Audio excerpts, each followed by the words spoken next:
Bonjour à tous, je suis Adeline, femme, entrepreneur et passionnée par la santé et le bien-être féminin.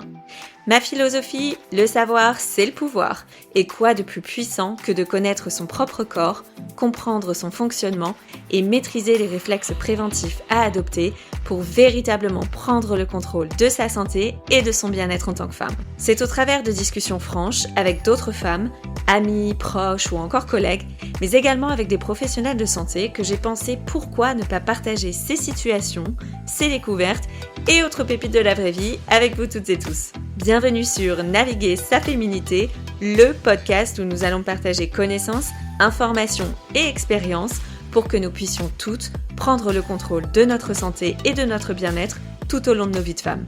Alors, c'est parti!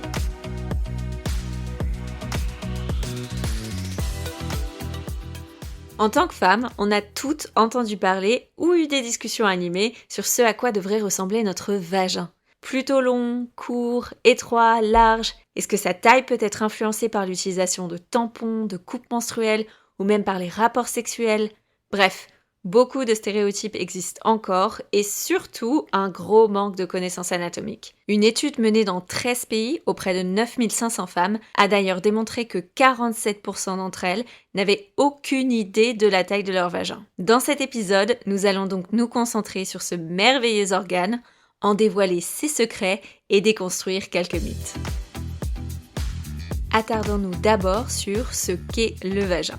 Il s'agit donc d'un organe interne de l'appareil génital féminin, plus précisément un organe qu'on appelle musculo-membraneux, donc qui est à la fois musculaire, très important, et membraneux.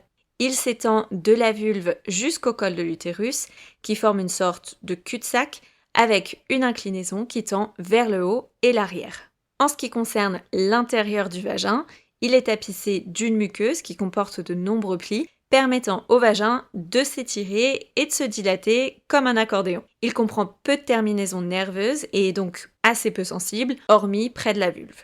Alors, qu'en est-il de sa taille? De par sa constitution, le vagin est un organe très souple et surtout qui s'adapte. Il mesure en moyenne entre 8 à 10 cm de long au repos, mais dans un contexte d'excitation sexuelle, les muscles du vagin vont se détendre pour lui permettre de s'ouvrir. Sa profondeur peut alors augmenter jusqu'à 50% pour atteindre jusqu'à 12 cm en moyenne. Évidemment, chaque corps est différent et il ne s'agit là que d'une moyenne. Ce que vous devez retenir, c'est qu'il n'existe pas de vagin trop petit ou trop grand. Quant à la largeur vaginale, lorsqu'il est dans un état détendu, donc en dehors de toute excitation sexuelle, les parois du vagin sont collées les unes contre les autres, aplati par la pression des organes et des tissus environnants à l'intérieur du bassin. Mais il est également capable de s'étendre jusqu'à 10 cm pour laisser passer la tête de bébé au moment de l'accouchement.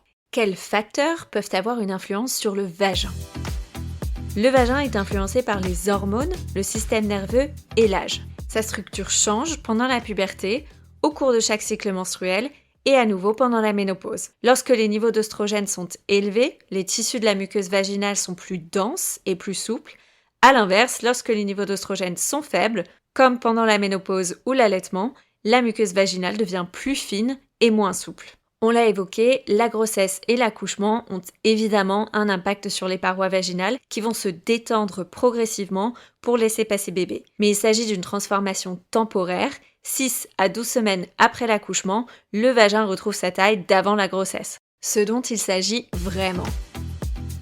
Alors, si le vagin est effectivement aussi souple et adaptable, qu'est-ce qui peut expliquer cette sensation de tension ou de souplesse du vagin? Eh bien, l'explication se trouve au niveau de votre périnée, à savoir l'ensemble de muscles et de ligaments qui soutiennent les organes du pelvis, l'utérus, la vessie et le rectum. Comme ces muscles du plancher pelvien enveloppent le vagin, ils fournissent une certaine structure et un soutien qui va influencer la sensation de tonus ou de souplesse du vagin. Ces muscles se tendent et se détendent en fonction de ce qui se passe dans le reste de votre corps et dans votre tête. Lorsque les muscles sont plus tendus ou plus toniques, le vagin peut sembler plus serré et à l'inverse, lorsque les muscles sont sous-actifs ou détendus, le vagin peut sembler plus souple.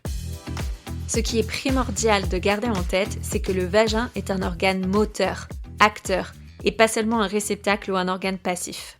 Il est extrêmement adaptable, ce qui lui permet de pouvoir se rétrécir ou se détendre en fonction de la contraction des muscles qui l'entourent. Autre point important à retenir, prendre soin de son périnée est essentiel. Au-delà de pouvoir avoir un impact positif sur votre sexualité, un périnée tonique permet de maintenir fermement les organes pelviens et donc de vous maintenir en bonne santé. Pour obtenir plus d'infos sur le sujet, je vous laisse tous les liens en description de l'épisode. Si vous avez la sensation d'avoir découvert quelque chose de nouveau sur vous-même, votre corps ou votre santé aujourd'hui, je vous encourage vraiment à partager cet épisode avec les femmes qui vous entourent.